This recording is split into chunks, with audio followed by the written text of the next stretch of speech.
Welcome everybody, welcome to ConsciousCafe Global. We have a special presentation this evening. My name is Gina Lazily, I'm hosting tonight, and we have a guest speaker, Demian Allan, astrologer. And we're going to be talking about the crisis. He calls it crisis, what crisis? There is so much happening in the world, so much change. It sometimes feels like, can we cope? You know, what do we do next? So Demian, as a voice of wisdom by his 25 years experience as an astrologer, looking at the movements, looking what's happening now, is going to give us a sense of preparedness, you know, a bit of an eye to what might be coming up and how do we get ready for it? How do we cope? So Demian is a regular writer of columns for in astrology for Mind, Body, Spirit and Kindred Spirit magazines. He's published books with Watkins. He's their resident astrologer at Watkins Books. He's the former president of the British Astrological and Psychic Society. And although we're here on Zoom, he is with me here in Yorkshire tonight. Demian, welcome. Thank you very much. And thank you both Judy and Gina and the Consciousness Cafe for inviting me tonight to do this lecture. And the title, of course, is Crisis, What Crisis?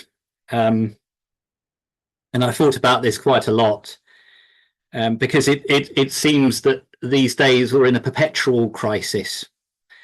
And this is mainly down to technology and the use of information and the use of knowledge that we have being good at times, that we are able to communicate like we are doing this evening from people all around the country and beyond, and able to pass knowledge and talk and connect. And then there's the other side of it, like there always is another side of things, where information can be given and create a state of frenzy, or certainly a state where we might appear that we're in a crisis. And this is obviously increased over the last 10-year period. So this evening's lecture is really looking at what's happened in the recent past, what's going on in the present, before we look at what's coming up. And as an astrologer, I always say to clients, if I can't tell you anything about the past, how can I tell you anything about the future? And it's really important that we learn the lessons and experience the past and how we respond to situations. That is collectively as well as individually. I am very, very aware that we are going to have, some of you will have a interest in astrology, and some of you will maybe even seasoned astrologers that are with us tonight. And so I'm going to sort of gently go into the astrological cycles. So it will be a kind of, at first, a little astrological lesson, I suppose you could say. And then as we go on, I'm going to bring in some of the more predictive elements to this. But we must look at the cycle that we have been under to understand how we got to where we are and what we've experienced and how that has affected society and how it has affected us individually and how we can respond in the future cycles, because we're at a very significant astrological time where things are about to change significantly from where they have been over the last 14, 15 years. And so we are shifting our awareness, we're shifting some of the themes that are going to be playing out from what we've experienced over the last 15 years. And that is incredibly important, because when you have a shift like that and the zeitgeist begins to change, of course, you have to respond in a different way. And certain zodiac signs are going to be affected more than others. And I'll talk about that a bit later on. Okay, so let's get started. I'm going to share the screen, and hopefully you'll all be able to see that screen in a second. And as you can see, I've just put crisis, what crisis? Yeah, we can all. So, can we see that? Can someone give me a thumbs up? Yes, we can all see it. Okay, let me just pull this down so you can see this. One of the fundamental principles of astrology, I always say astrology is like the weather. It really is. A weather person can say, look, it's going to rain for the next 24 hours. Again, particularly if in Yorkshire. And how do we respond to that? Do we think, right, I'm going to stay in for the next 24 hours? Or I'm going to get my brolly out, or I'm going to get a raincoat out. I'm going to brave the elements. And actually, I quite enjoy the rain. The situations sometimes can seem like they are overwhelming, or they are stopping us doing for what we want to do. But actually, again, it's how we respond to what's happening to us, again, collectively and individually. When looking at planets or zodiac signs, we look to the natural zodiac, which in the Northern Hemisphere, or we call tropical astrology, starts at the spring equinox, which is around about the 20th of March, 21st of March, when the sun goes into the constellation of Aries. And we have these 12 signs of the zodiac and the zodiac wheel that are, the best way I could describe it, they are like openings or doorways to how we experience life from my philosophical and astrological understanding. So a lot of tropical astrology, Western astrology, is very much based on the idea of agriculture. So a lot of people might think astrology is looking up, and it is, but it's also looking at what's going on. It's based on the seasons. And so we start off in the spring equinox when the sun goes into Aries, and it's the start of spring.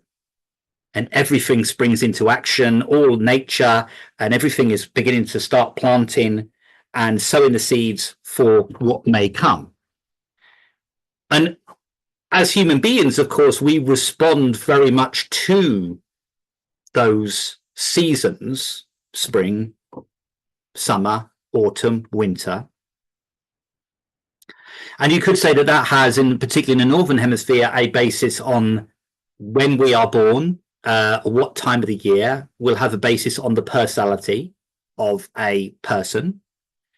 So a good example is someone is born in the end of December into January. They come under the zodiac sign of Capricorn, and that time of year in the Northern Hemisphere, it is particularly cold, and everyone is on strong survival instinct, and usually everyone is paying off debts from the Christmas period that's going on there. Hence, some of the characteristics or drives and themes of a Capricorn is a hard worker who will work as hard as they can, and has a very strict regime and wants to look after the money. The environment that we're born into, could say, has an impact on us on our personality. The same token is that Arians are usually known as people who are very good at starting things and initiating things, and very enthusiastic in life and very bold. And they are at the start of spring. And the astrological wheel of the zodiac signs is very symbolic in the use of these seasons on an agricultural basis. And when we look at these, we can begin to see that planets move into those particular zodiac signs. And what they do is they affect the way that those planets in that zodiac sign expresses itself. Now, on an individual basis, of course, when we are born, like a photograph is taken of all the zodiac signs and the planets and where they are, which is the natal chart. But there's a bigger scheme to this, which is the natural zodiac, the Aries, right through to Pisces, the 12 zodiac signs, every day, all the time, have planets that go through them. But just to step back from that, what we also originally have is we have what's known as modes of expression. And those modes of expression are dictated by the seasons that we are born into. So the first lot is the cardinal zodiac signs. And the cardinal zodiac signs are the signs Aries, Cancer, Libra, and Capricorn. And they are always at the start of the Northern Hemisphere season. So Aries is at the start of spring, the first sign of the zodiac for spring. Cancer is for summer, Libra is for autumn, and Capricorn is for winter. And so cardinal signs are initiators. They are the start of something, whether it be a new project, whether it be an idea. No matter what cardinal sign you are, you want to lead. You want to start something. You want to get things moving. You're the initiators. The next lot, which are the fixed zodiac sign, and the reason why they're called fixed is because they are at the center of the season. So Taurus, being the first fixed sign, is usually late April and May time, when we are firmly into spring. Everything's very, very solid. So we're you know, everything is starting to grow. Everything is as it should be. So Taurus. The next one is Leo, which is at the second stage of the season of summer, which is late July and August time. Then Scorpio, which we're about to enter into, is the second stage of the season of autumn. And this is when, you know, if we look outside, yes, okay, leaves are dropping into the onto the ground, but usually by late October, November, we firmly know that we're in autumn. And then the final stage is Aquarius, which is the second part of the season of winter. And, you know, Aquarius is also that fixed sign. Now, fixed signs bring in stability. So cardinal initiates and fixed signs stabilize.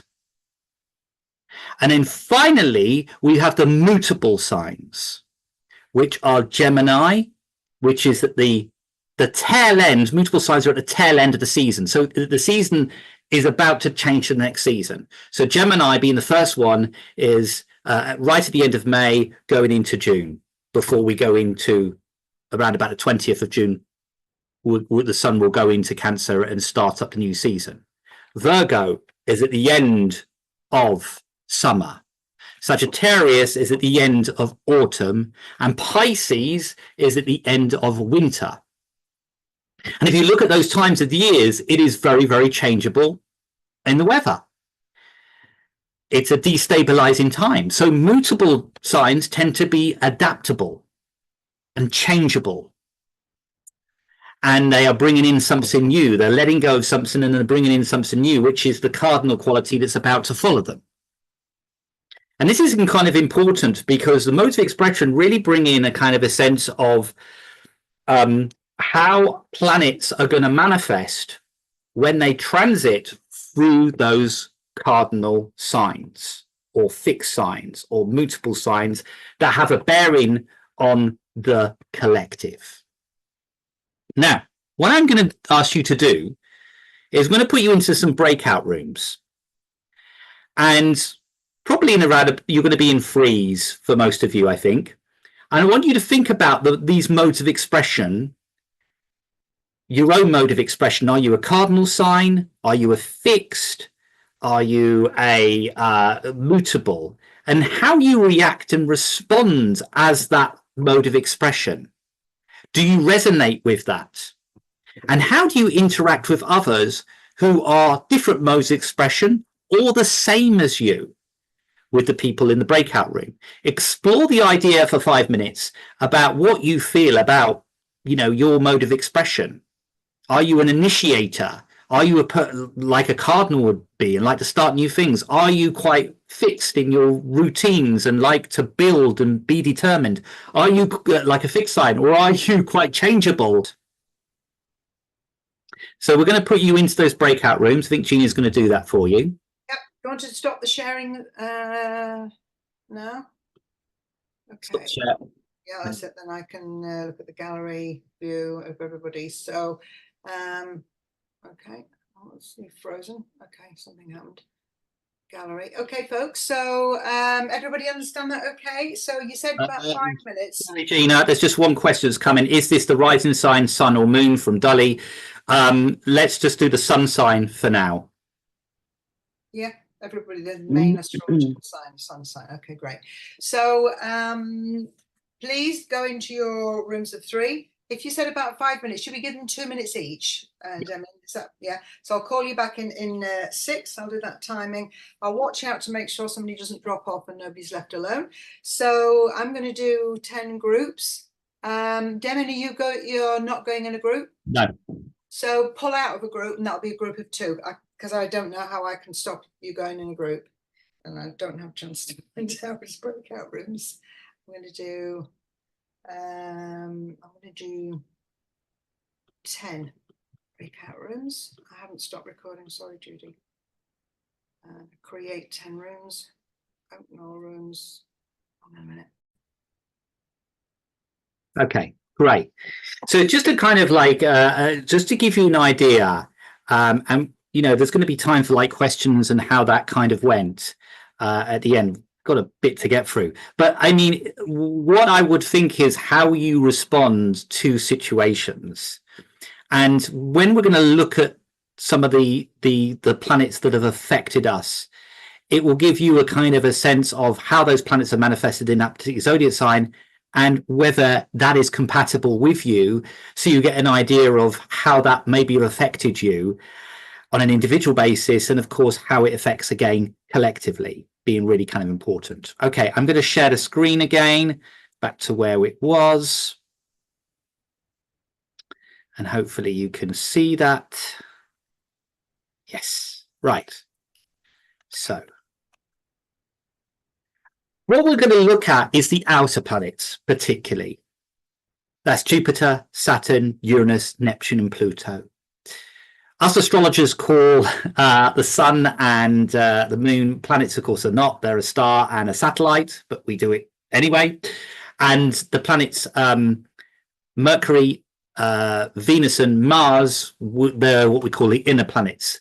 They affect us individually, rather as the Jupiter, Saturn, Uranus, Neptune and Pluto tend to affect us collectively, because they're slower moving in the sky, and therefore over a period of time we all get to experience, where the inner planets tend to be faster moving.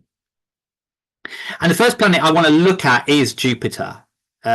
Jupiter takes about just under 12 years to orbit all of the zodiac signs. So it will spend about 11 months and 11 months and 6 months, 11 months, just over 11 months in the a zodiac sign, 11.5 months. And what it will do is anything that planet it goes into, any zodiac sign it goes to, it'll expand it. It'll make things bigger. I often call like Jupiter the Santa Claus of the zodiac. It promises a lot, and sometimes it delivers and sometimes it doesn't.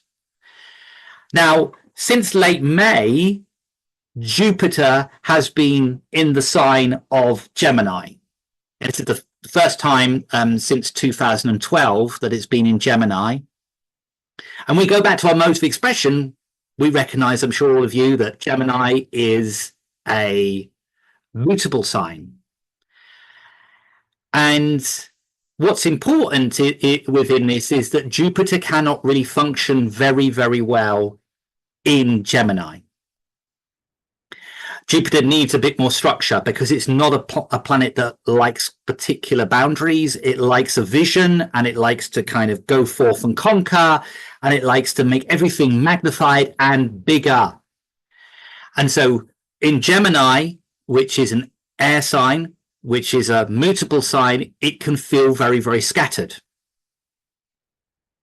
And Jupiter, what it rules as a planet is morals, ethics, religion, faith, higher education, overseas travel, publishing, and all forms of expansion.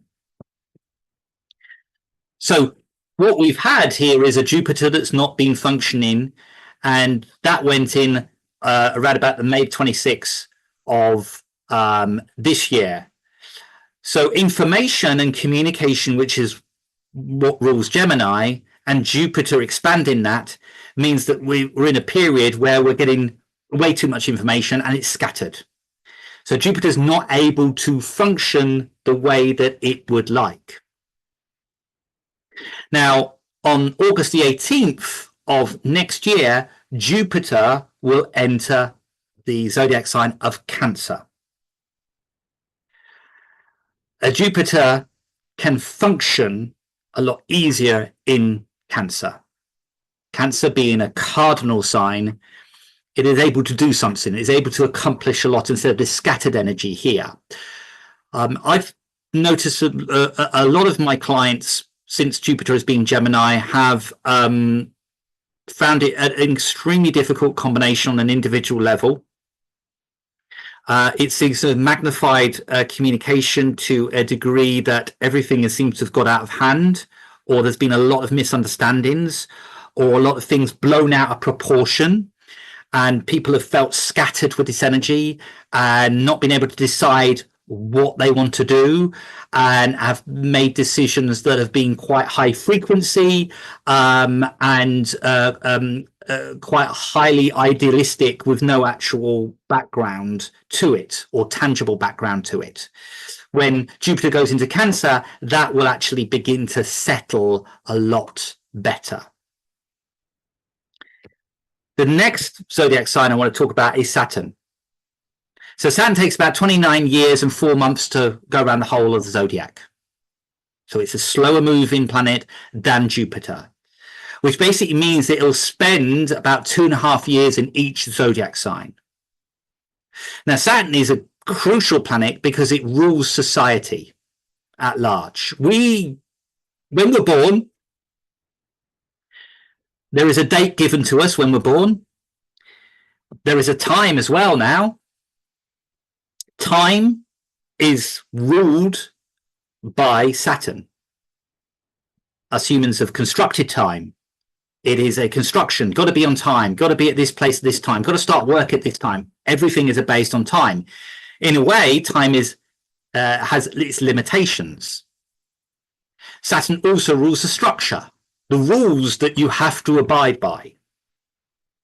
When you're a child and you're born into this world, your parents, if you're lucky, should have the ability to give you the structure and support you, and also protect you from some of the limitations that are around. Saturn also rules life and death. It's the beginning and it's the end. It's the earth. It's how society is constructed. Corporate companies, big governmental bodies, the idea of old age, the idea of ambition, the idea of work. You work to survive, all comes under the regulation of Saturn. So wherever Saturn is doing shows us as a society where we've got to work at, what we've got to work at, and what's going to be more tricky, and where our limitations come from. Now, on the 7th of March, on 2023, Saturn entered Pisces for the first time in 29 years and 4 months, the last zodiac sign in the wheel. And Pisces is a zodiac sign that I describe it as the zodiac sign that is between two worlds. So people who are born with a heavy dose of Pisces in the chart are quite happy with 1 foot in this world and 1 foot in another world, whether that's creatively, spiritually, or even on a more negative side. They enable people to transfer from one world to another. Pisces hates boundaries. It dislikes the idea of being constrained. And we get a contradiction, don't we? Because Saturn likes limitations, it likes structure, it likes boundaries, and Pisces does not. And you get this conflict that comes in between the zodiac sign of Pisces and the energy of Saturn, trying to put constraints on the non-boundless, nebulous world of Pisces, which is confusing. Because some things you can put boundaries on and some things you can't.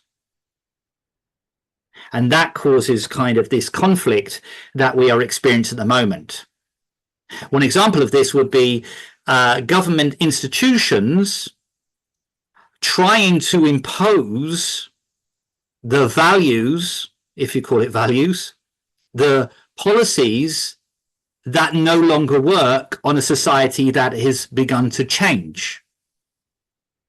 So following the old traditional Saturnian viewpoint on a society that is no longer responds well to those limitations. Now, on May the 24th, next year, 2025, Saturn will enter Aries.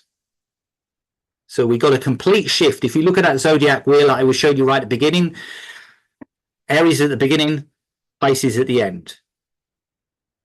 Pisces is a mutable sign. Aries is a cardinal sign, the beginning.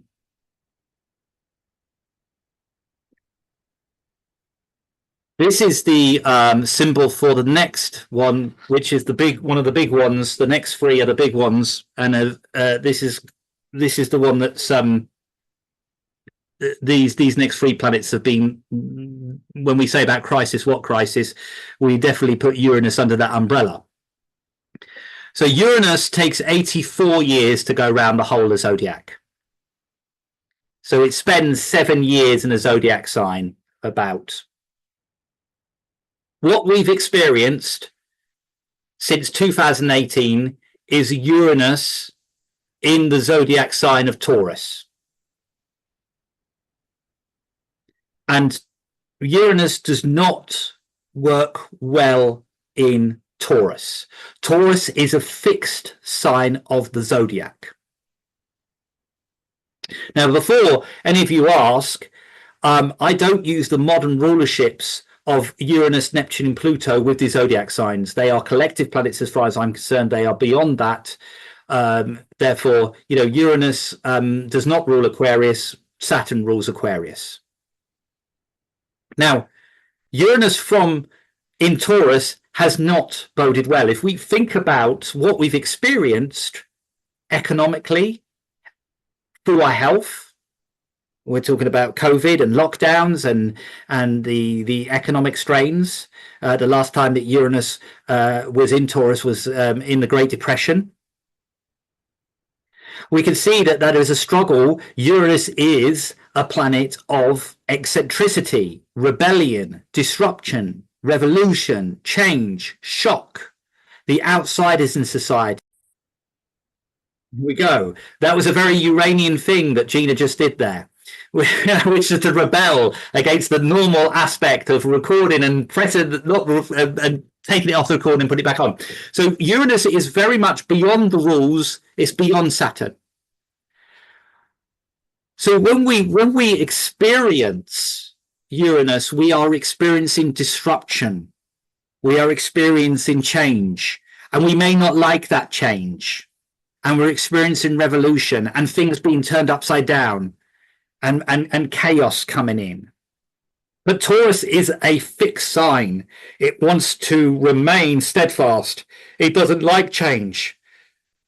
It's probably the zodiac sign that least likes change.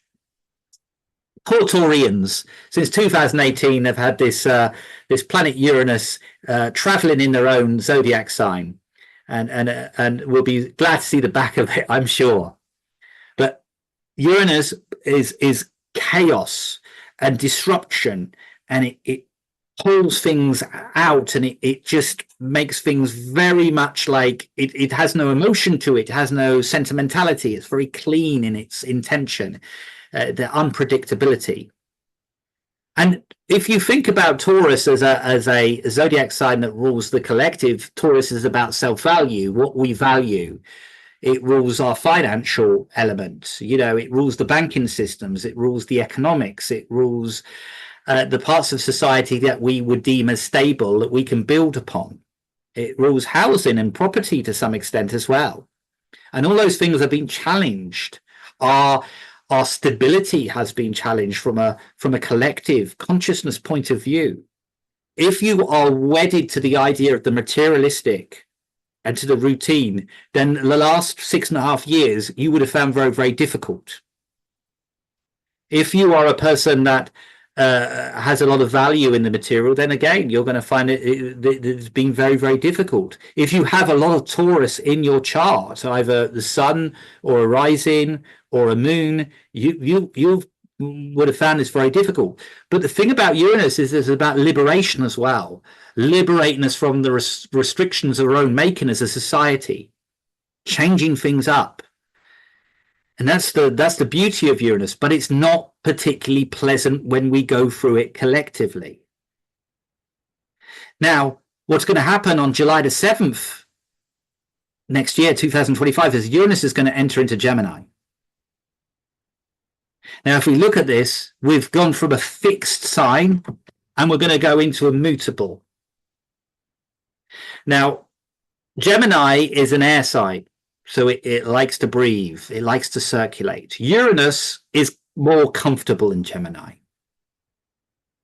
It enables Uranus to be able to exchange ideas and not be disruptive. And it's got that mutable quality, which means that it can be a bit changeable here.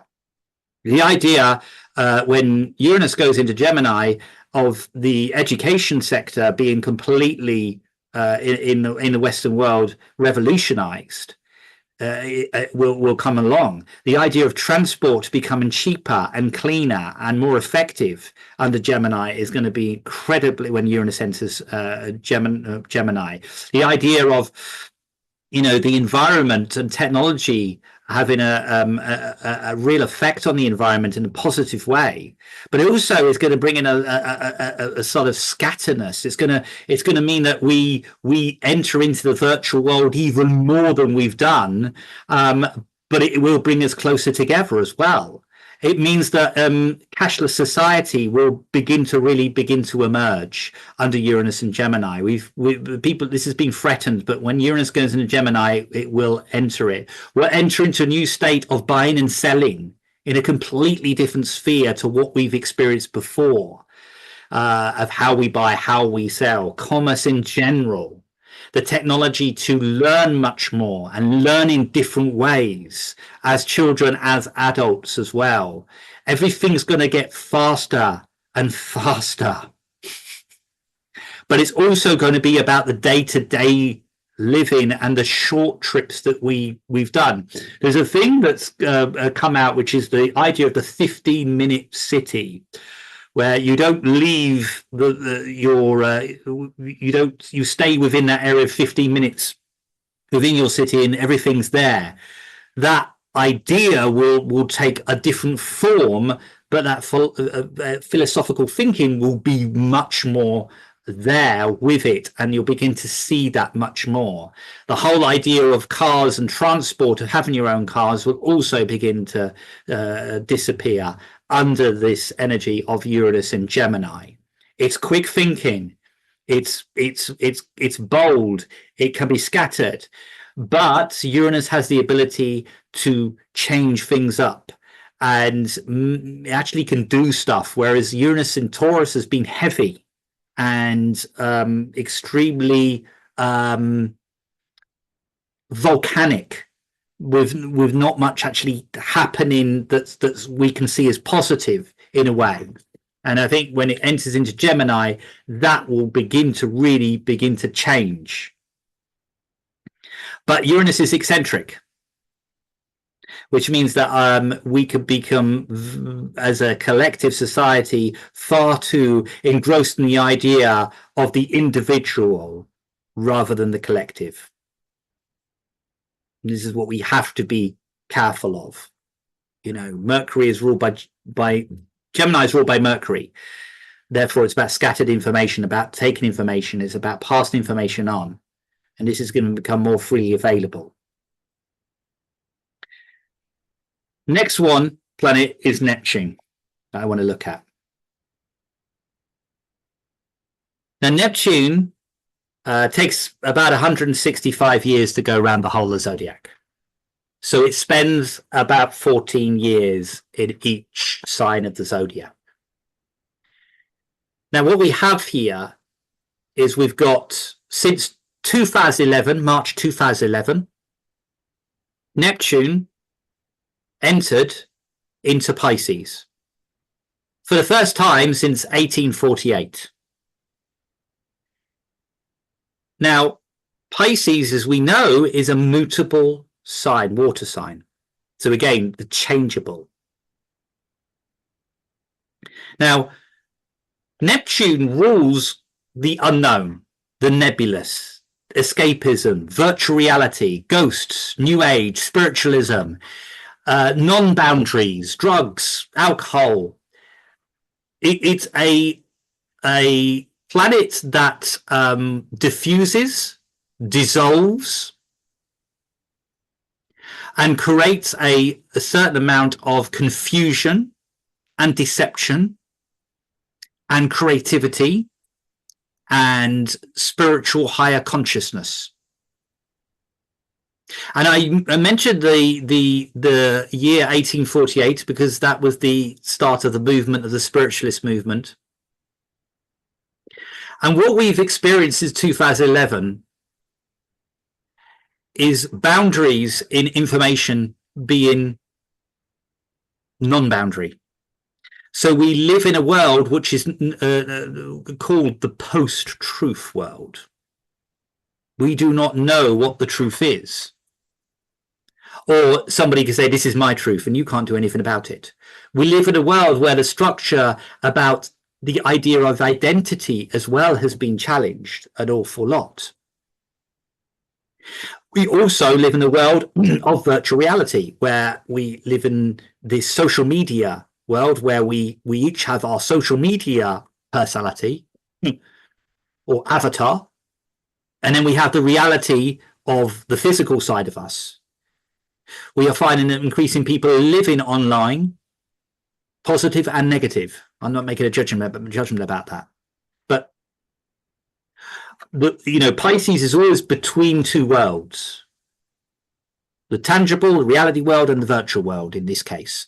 And Neptune in Pisces is kind of, it's run away of itself. Politics is completely different to the way it's been seen in the past and experienced in the past. It is no longer, people question it, quite rightly, to such a heavy degree. And what you've got here is a slightly messy aspect here. A good example, actually, of it is the idea of mental health. And I applaud the idea that we have finally accepted mental health, and we are in a period where we can talk about one's mental health in a safe environment without feeling like we were judged. But we are in this mental health crisis. Why are we in a mental health crisis? Is it because the boundaries have been broken too much and no one knows what's really going on anymore? Is it because we are living in these two worlds and we're finding this very difficult to adapt to? Remember, Pisces is the end of the zodiac wheel. Neptune is magnifying everything, magnifying the emotional aspect. So this has become a very difficult combination that we're in, intensified combination. Now, on the 31st of March next year, Neptune is going to enter into Aries. We're back to the beginning of the zodiac. So that's a completely different energy to the one that we've had before of endings and these two worlds. If we look at Aries as a zodiac sign in the archetype of Aries, it is the conqueror. It is the person that moves forward. It is the initiator, and go forth and conquer. It is the start of spring. It is the start of the astrological wheel. And suddenly we have Neptune, the great dissolver, enter into Aries. And this is going to put an emphasis on conquering something beyond what we can see. So this is going to be a period of 14 years where we are able to conquer things that have been not seen before. So this is going to be the period when the idea of maybe the stuff like the paranormal becomes much more scientifically explained, or the idea of the UFO is suddenly explained, or the idea of what we cannot see, or planets and stars and things that we have not seen are suddenly conquered. Anything that's outside of the norm, we are able to conquer. Is a big, big thing with Aries. So what we're doing with Neptune and Aries, we're looking outwards again. Whereas Neptune in Pisces is very much about looking inwards, which is, who am I? What am I doing? How do I fit in with all this? Don't worry, guys. There's going to be, I know there's like chats and stuff like that. I leave plenty of time for questions. You can ask me at the end. So we're going to be looking much more outward as a collective, going forth and conquering something that we feel we must conquer. Aries is a fire sign. So it brings in a completely different energy from this mutable, watery, don't know what's quite going on. How do we find a light switch collectively? That kind of energy is just going to sort of come into a much more outward looking. And within the Neptune, with Neptune, you must be able to create a vision. And we haven't been able to do that because it's got lost in Pisces. So with Aries, we are creating a societal vision of where we want to go and what we want to do. So this whole thing about, and I'm being a little bit sort of cheeky, but you know, the idea of let's build some hotels on Mars is one of the things that you know could be reality into some respects, simply because you know the idea of what do we want to conquer? We want to go beyond the ordinary. The negative impacts of that Neptune in Aries comes under the idea of identity, actually, and as human beings, and how we kind of fit in with that in a world that is suddenly going to become a lot bigger. Our world is going to become a lot bigger. And it's kind of really interesting that the Neptune always dissolves the zodiac sign it's in.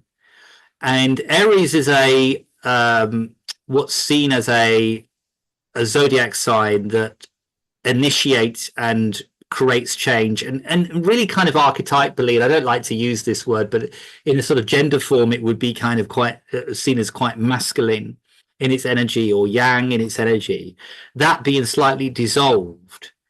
So the role of gender also being dissolved and changed quite a bit in terms of society's expectations. And what you always find, and this is particularly, I have to say, the role of the aspect of the male energy, you always find is that you get, before that planet goes into a zodiac sign, you begin to notice those kind of changes starting to happen.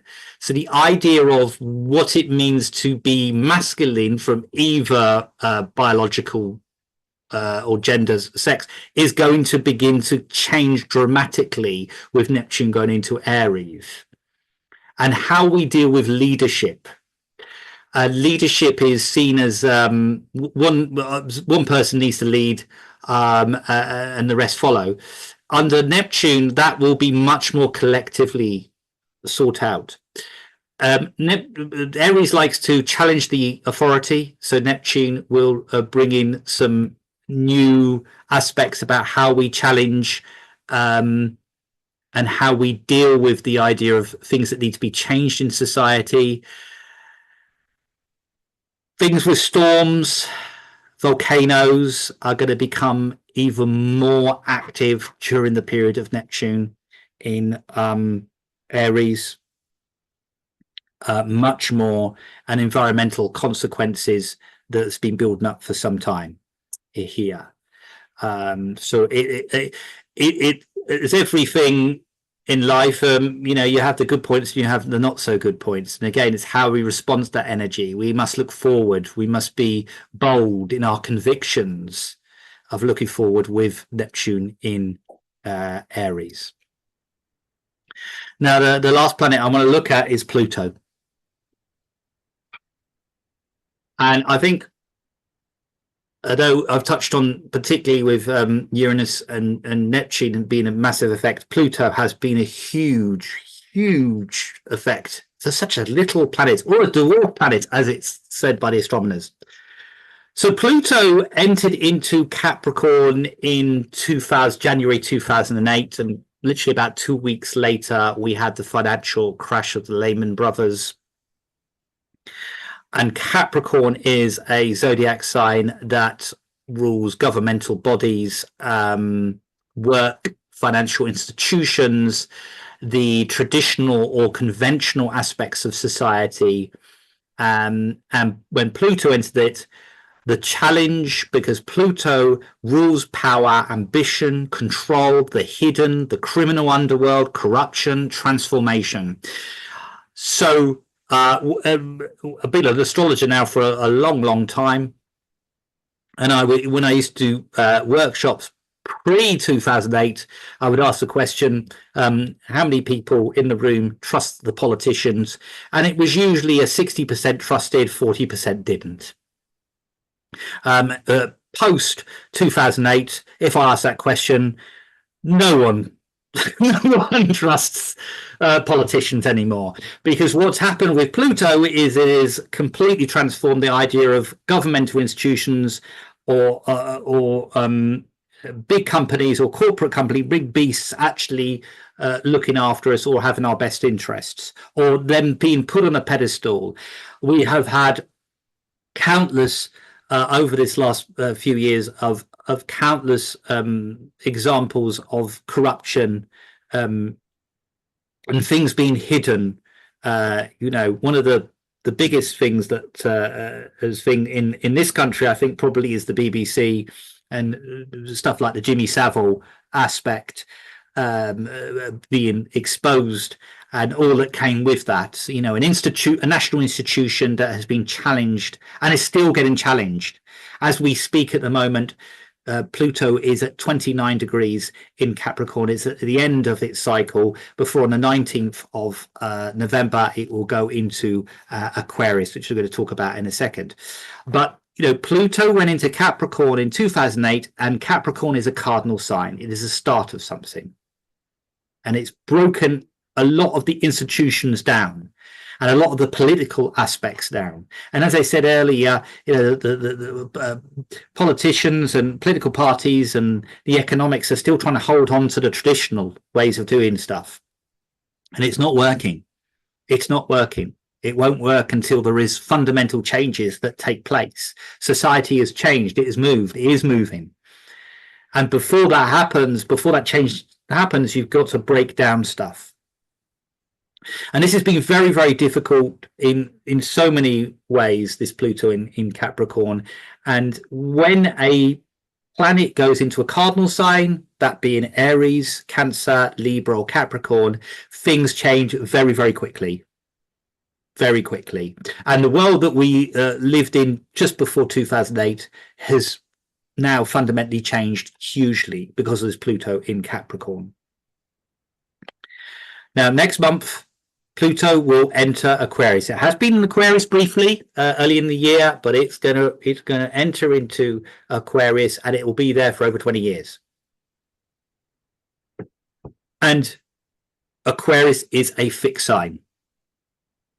So fixed signs are a lot to do with the idea of stability. So what's happened previously with Pluto in Capricorn is going to now try and stabilize itself. Aquarius traditionally is ruled by Saturn. Remember, Saturn is about society. So what's going to happen with Pluto in Aquarius is we are going to see the manifestations of a new society being born. And as I always said in previous things I've done, this is when the robots take over. This is the beginning where technology is going to have a lot of Pluto power. It depends on how we respond to that and how we use it and who gets hold of the power.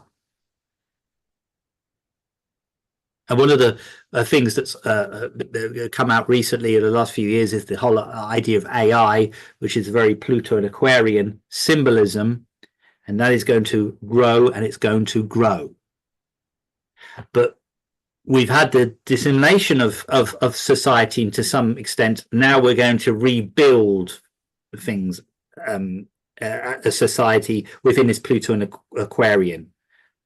And that's going to bring out a complete change in the way that society has. It's going to bring a bit of stability, actually. It's not going to be as chaotic as it has been with Pluto in Capricorn. And what you're starting to see now is new leaders come into positions of power, new people coming in that are going to start to affect and take that baton of the Pluto in Aquarius. So I'm just going to compare. If I look at 2024, the year we're in now, we've got Jupiter in Gemini, mutable, Saturn in Pisces, mutable, Uranus in Taurus, fixed, Neptune in Pisces, mutable, and Pluto in Capricorn, cardinal. Spin to the next year, 2025, we've got Jupiter in Cancer, it's cardinal, Saturn in Aries, cardinal, Uranus in Gemini, mutable, Neptune in Aries, cardinal, and Pluto in Aquarius, fixed. The dominating factor for 2024 has been the mutable energy, the changeable energy, nothing sort of fixating. 2025, there is a dominance of cardinal, which is the new cycle that is going to begin to happen. So if we feel like the last 10, 12, 14 years has felt like a bad hangover that never ends, then things are about to change, and it's into a cardinal quality, and the response has to be open and bold and again the courage of your own convictions. This is not a period to kind of hide in a corner. It's going to be a period where you're going to have to sort of go out there and actually kind of face a few things. You do that, then you're going to get a benefit from it. Again, collectively also, we must be able to do this. It's a huge shift in the energy on a general basis. And when I say shift of energy, I mean the way that things, routines, the day-to-day, everything's going to start to feel very, very new and different for what it's been before. It's been quite muddy in a way, and it's going to feel like a kind of a fresher energy. We've got two planets, Saturn and Neptune, going into Aries. You know, so we've got this very kind of new cycle. Obviously, we've got Pluto in Aquarius, which is fixed, which will bring a bit of stability coming in here as well. Now, signs of zodiac, or degrees that we have to look out for during this particular period coming up over the next few years. Gemini, 0 to 8 degrees. Sagittarius, 0 to 8 degrees. So if you have planets, sun signs, rising sign, moon sign particularly, then these degrees of Gemini and Sagittarius, 0 to 8, over the next couple of years are going to be hit quite heavily by the energy of what's coming towards you. Geminis particularly are going to experience a whole heap of change coming their way, and Sagittarians are going to have to also be on lookout for change. I have to say though, those two signs of zodiac, Gemini and Sagittarius, are actually embrace change. They're not two signs of zodiac that dislike change, so they will cope better than if it was in more fixed signs here. Aries, you're Arians, or if you've got moon or rising sign between 0 and 8 degrees, then you are going to be affected a lot over the next couple of years, particularly that very early degrees, and Librans as well. Things are going to change quite dramatically for you guys. This is going to be a time of trying to bring stability in, but also being much more bold in the way that you attack life. Aries won't mind that, but you've got that Neptune going into your zodiac sign, which basically means that for you guys, it's going to be, you've got to find a balance between the more spiritual aspects of your consciousness and the much more mundane aspects, and get that balance just right. Leos, 0 to 8 degrees, and of course Aquarians, 0 to 8 degrees. Any planets or signs or major influences, those degree signs, you are deeply affected, particularly by the Pluto aspect. Here, the idea of facing one's fears, the idea of gaining power. What do you do with that power? Do you let others have the power, or do you take the power and use it effectively? For you, Leos and Aquarians, big times of letting go, big times of transformation that's going to occur. When I say transformation, you know, the word is letting go of something and bringing in something else. Transform into what you need to transform into, which is the idea that you have to face your own fears. As a collective front, this is a very, very powerful time. I'm actually looking forward to 2025, because I think that all of us will feel a little bit more clearer in our direction, and we will feel like we are not always sort of going back to the past, or we're going one step forward, two steps back. But of course, you know, it depends on the people who are in charge as well, and how they react to these planetary influences and planetary cycles that are affected. Because essentially, I think that people in power will use it for good or use it for bad. And it's as a collective group of people that we can begin to change that about how we respond to the rules, the regulations, and what's normal. There is also the idea with these planetary combinations and coming up, that beginning of the cycle can be a painful process. And a lot of people have talked about, you know, levels of consciousness, levels of awareness. And one of the interesting things I think about these changes that are coming up for next year and the start of that is that consciousness and awareness is an ability to see things from a different perspective, and being aware of your own motivations or motivations as a collective. And sometimes you can stay in that for a long period of time of like, what is my motivation, or what are we doing as a collective? What I think is interesting about these planetary changes that are coming up is it's, as I said earlier, it's much more outward. It's much more action orientated. It's much more doing rather than thinking about it. If we need to build something on Mars, we're going to do it. We're not going to think about it too much, as an example. If we need a new economic structure, we're going to do something about it and try it out rather than think about it. And when you do things, of course, you make mistakes. And when you make mistakes, you hopefully learn by them. But it gets things moving. And I feel that's the kind of the energy of what's about to come. Is as a society, as a collective, we're going to make mistakes because we're building something completely new to what we've had before. You can find me on my website to book readings with me. You could go to my YouTube channel where I do monthly predictions and about what's going on, Demian Allan Astrology.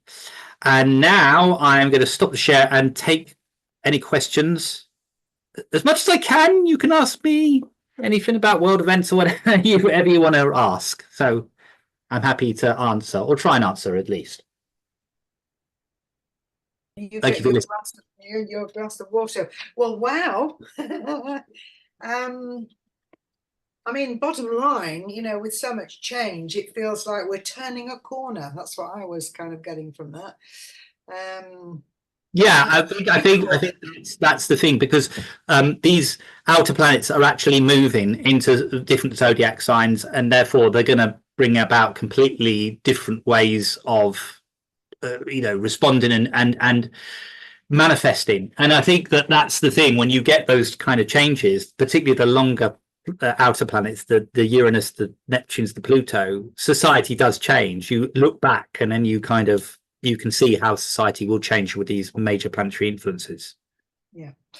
Rather than thinking we're just in an endless, massive change and it keeps changing, it's good to understand, as we went through those signs and the movements, why an area of life was changing and the period it was changing and how that was shifting. So yeah, knowledge is power. It's when you know something more about the energy structures.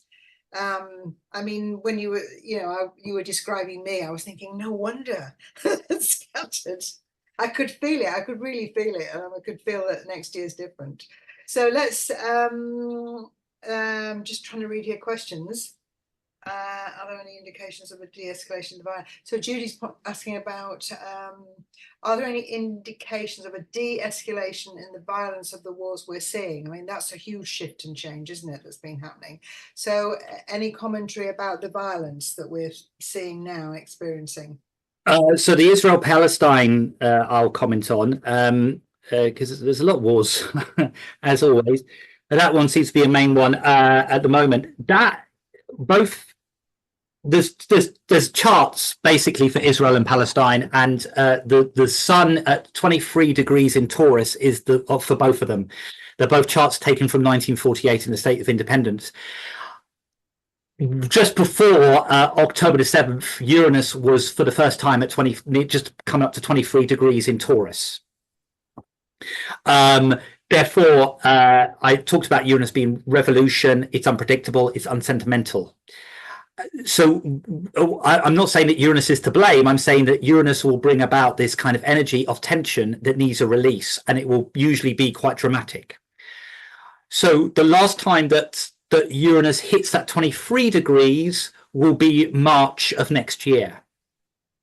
So post-March, going into April, May, I would expect to see a de-escalation in some form or a stability. I mean, that particular situation has been going on for a long period of time. Obviously, it has a historical basis to it, and it's been bubbling.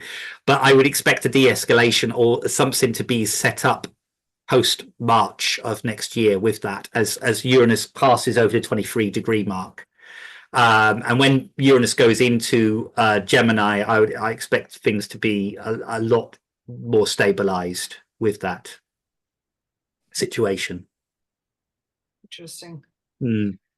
A couple of people have talked about tech and about Elon Musk and his, Elon Musk has launched his robots and his robot taxis.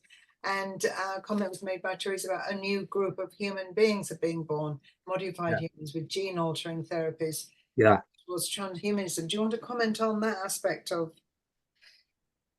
Yeah, I think it's kind of interesting because there's as I said about the robots are about to take over. If you're, I don't know, if you're born, I was born in the early 70s, and the future that was depicted in films and television was of kind of utopian flying spaceships and being on other planets and stuff like that, and robots and stuff like that, and that hasn't quite happened in society. And I think that you're about to see that become much more. I also talked about the whole idea of it being much more compact, this 15-minute sort of city and transport. And yes, I think you're going to get cars that are not going to have, just going to be auto cars. And I think the robots are going to come in and they're going to be very human-like, and they're going to do some really good things, and then there's not so many good things that are going to come from that. But that is what is happening, and I think that's going to be something that is just going to happen, and we've got no way of stopping that. It's the idea of the corporates taking over that, and and putting structure on it, or putting some kind of when you put a monetary value on something, then it becomes a problem, and when it becomes something that you can sell, then it becomes a problem. I mean, it's interesting because Neptune in Pisces is about advertising, and the idea for me that the whole aspect of advertising is probably where a lot of our social problems come from, actually. And we now are bombarded by adverts in various forms everywhere now. And again, that's the negative aspect of Neptune in Pisces. We have no boundaries. We are just bombarded by adverts, and hopefully when Neptune goes into Aries, I think that will be less so again, but yeah, AI and the robots they're coming in, and not much we can do about that apart from how we deal with it and who gets hold of those. So we're talking about these corporates, these large organizations with their power, which they're wielding. If at the core of that there is a value system behind the power that's positive, benevolent, then working in the greater good. But where it isn't, where it's let's be the biggest, let's grow the fastest, that's where the problem comes in, isn't it? And well, I'm sure you would, if you spoke to a lot of like the people who run Amazon and stuff like that, they'd probably say that they were incredibly benevolent and are probably doing things for the right reasons, but power does corrupt. And the problem is like they have to sell, and they have to gain more money, and they have to gain more status, and their view is that they're doing the best for society. But this period coming up is, particularly Pluto and Aquarius, is about the society that we want. So Aquarius is a zodiac sign. It's very based on the whole idea of equality and being collective and being equal. So you would hope that those kind of Aquarian themes and characteristics would actually begin to manifest within the more corporates. That's what I'm kind of hoping, because a lot of people, like everyone here, would probably resonate and go, yeah, we believe in equality and all that kind of stuff. But it's whether the corporates and the people in power actually take that on board. And I think that's what I'm hoping will happen, particularly with Pluto and Aquarius, that there will be a much more altruistic worldview that they will take form, and that will trickle down.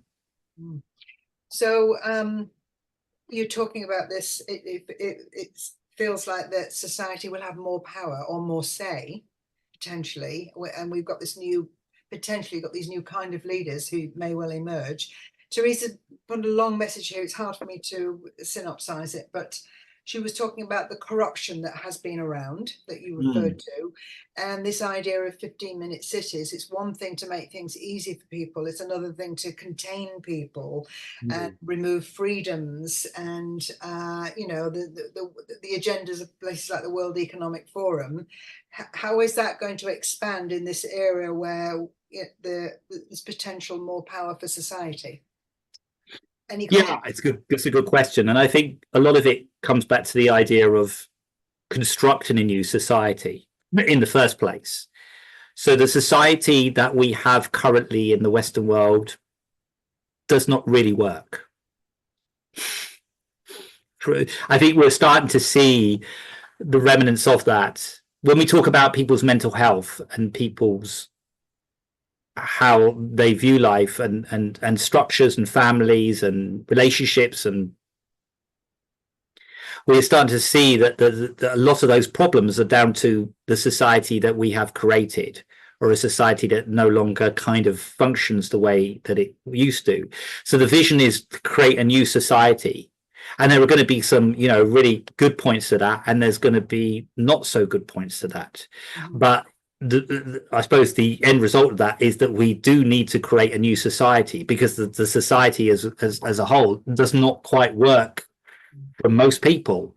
One of the great examples that I think is is education, particularly if I just take in this country. It is absolutely diabolical, and it does not work. that does need to change dramatically. I think Uranus in Gemini will look at that and go, well, yeah, that does need to change, because it that does not work. And I think that so you do need to look at things and, you know, create new society. Some of us are going to like that, some of us won't. You can't, you know, that's fine. But these planets going into zodiac signs will begin that process. Whereas I think what's happened is it's been muddled. It's kind of like an interruption of the old, trying to get the new, and it's not quite worked. Mm-hmm. And during which time people are thinking, this doesn't work, we need new answers, and it feels like things are going to start landing. What you're talking about, the shift next year, they'll start being more organized and being made clear, all the ideas that are bubbling now that aren't taking hold of. Yeah, and I think this whole thing about Neptune in Aries is huge, because what I said earlier was it's conquering what's beyond us. Now, let's just be hypothetical here, that the idea of like a UFO or an alien became like a real thing. Not covered up, not whatever you believe, became a real thing, that we just found out actually we're not the only ones. How much does that going to impact society for all of us? You know, that I think is going to be huge. If we are able to conquer things that are bigger and beyond us, of course it's going to change society. And, you know, the politicians and are going to have to change, because they're going to have less control. That Aries is a huge shift in that. Aries is such a powerful energy, isn't it? Shoku are technocracies. I can't pronounce this. Technocracies, yeah, likely to overtake our societies. Probably, probably, but yeah, I would think so. Again, there's good and bad points to that. But my sense is that, again, they would probably say that they are trying to create a new society. It's about how we use it and how we respond to that energy. And I think that we are all now using technology to a great degree, aren't we? We are, you know, this is fantastic, the fact that we could all kind of speak, and this and you know, there is some positive manifestations of that, and how it's kind of used, that's kind of revolutionary, and expect more of that. But my sense is that I think that the idea of the big players having the main influence, I think, will begin to change, because Aries is a zodiac sign of the individual, essentially, and so I think the individual will have more power with the use of technology and what they do with it, and how they evolve it. So I think that means that it perhaps won't have as much power as they've had. Yeah, we've got to learn to use our power. Yeah, it's interesting in the shift, because you know, people who are using social media to elevate themselves and create their own channel, as you see in the UK with Strictly, there are people on there who are celebrities in the main media, and then now we're having people who are celebrities in their field on social media. Yeah, and that gives us power. But I also think that what you've had is a lot of non-boundaries with social media. Social media comes under the bracket of Neptune, and a bit of Mercury as well there, of course. But what's interesting is that when Neptune goes into Aries, the role of the individual, but there might be more boundaries as well as put on the idea of social media as well, or people, more rules and regulations to do with social media, particularly with children, I think will come much more into effect. Two last things here. One is Judy's asking, are there likely to be restrictions to travel with Gemini? That's, I take it, with Uranus and Gemini. So Uranus rules air travel. Gemini is the rule of short distance travel. I would think so. I think it's inevitable that, or the idea of transport, I think, with the elites or the people with money, will be much more available to the people who are not so in that category, much more. I think there's a big change in transport, individual transport, not having most of us not having perhaps the capabilities of having like our own car as much and getting around, or relying on transport systems much more, and that having a big impact on us. I'm waiting for the arrival of the flying car. Yes, flying car has always been the sort of in the background, isn't it? Yeah, I mean, I definitely under Uranus and Gemini would see that being a viable option. I don't think it's in the next 7 years we're going to see flying cars, but I think that will be the the eureka moments of this can be a possibility. But how you put that in practice, God knows why. Can you put traffic lights in the sky? Not so sure about that. But I think that with the elite, yes. But I think there is restrictions. That's already beginning to happen with travel, and I think that will continue. Well, we're just coming to the end of our time. There's a question here. I'm not sure how big an answer it is. Willem saying, what are your thoughts on next year's Saturn-Neptune conjunction in Aries? Is that something that can be answered quickly? I'll try to. Saturn and Neptune, one is about limitations, society, restrictions. Neptune does not like boundaries.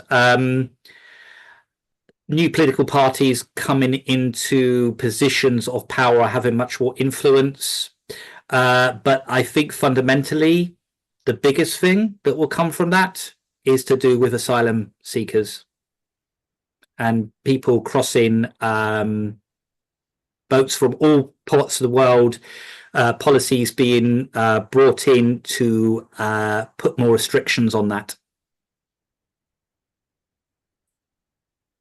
Finally, Shoki is asking, how can we protect ourselves from the less than benign elements of the Brave New World? I think the thing to do is not attach onto the idea of things being better or being portrayed as better or improving. I mean, we all have different ways of trying to step out of society. Use the bits that you like and disregard the bits that you don't.